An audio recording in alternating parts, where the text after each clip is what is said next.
Tehdään seuraavaksi peruskuvioista left side pass, vasemmanpuoleinen ohitus, jossa seuraaja liikkuu viestä katsottuna vasemmalta puolta ohitte. Meillä on siellä seuraajan oikea käsi, viejän vasen käsi. Ja yhdessä lähtee nyt. Askel, askel, triple step ja askel, askel, triple step.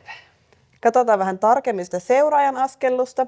Eli liikutaan linjalla suoraan, otetaan eessä ristiaskel, eessä ristiin ja slotilla taaksepäin. Ja nyt näette vielä täältä suunnasta, eli edessä ristiin taaksepäin. Ja näytetään tähän suuntaan.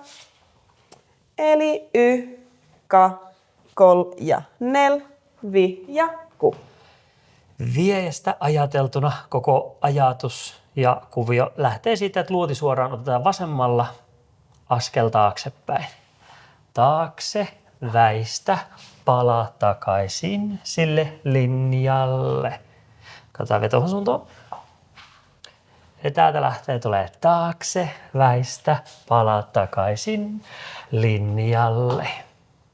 Veskosongia pääset reenailemaan meikäläisen kursseilla. Tsekkaapa lisää ekarolls.com.